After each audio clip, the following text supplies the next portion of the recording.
हर गांव में एक चौराहा होता है जहां खड़े होकर कुछ लोग आगे बढ़ जाते हैं और कुछ वहीं के वहीं रह जाते हैं।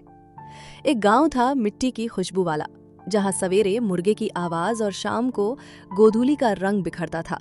उसी गांव के चौराहे पर रोज बैठता था एक लड़का, नाम था अर्जुन।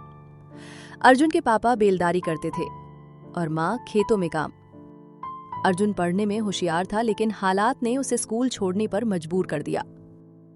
अब वो चौराहे पर बैठकर लोगों के जूते पॉलिश करता था।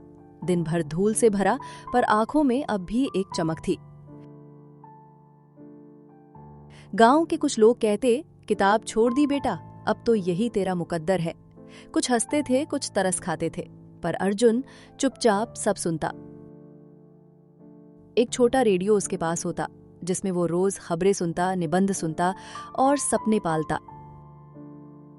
एक दिन गांव के स्कूल में निबंध लेखन प्रतियोगिता की घोषणा हुई। टॉप 3 बच्चों को जिला स्तर पर भेजा जाना था। अर्जुन को अंदर से कुछ खिंचने लगा।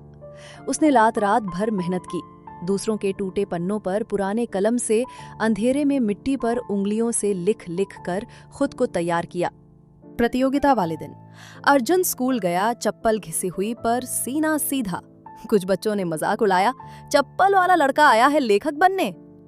लेकिन उस दिन अर्जुन ने जो लिखा वो उसके दिल से निकला था। गरीबी की आग, माँ की थकी हथेलियां, बापू की टूटी पीठ और खुद का टूटता बचपन।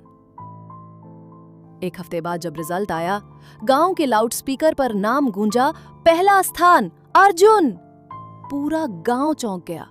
वही लड़का जो चौराहे पर जूते पॉलिश करता था, अब जिले में गांव का नाम रोशन करने जा रहा था। अगले दिन गांव के प्रधान खुद अर्जुन के घर आए और बोले, तू हमारे गांव का गर्व है, आगे की पढ़ाई पंचायत करवाएगी।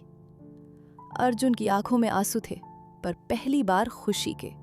मां मुस्कुराई और बापू ने पहली बार उसे गले से लगाया। 8 साल बाद वही चौराहा, वही गांव, लेकिन अब वहां एक बेंच लगी थी जिस पर लिखा था, अर्जुन की पहली किताब यही लिखी गई थी। और उसी बेंच पर अब गांव के बच्चे बैठते हैं और सपने देखते हैं। जिंदगी में हालात कैसे भी हों, अगर इरादे सच्चे हों तो हर चौराहा मंजिल बन जाता है।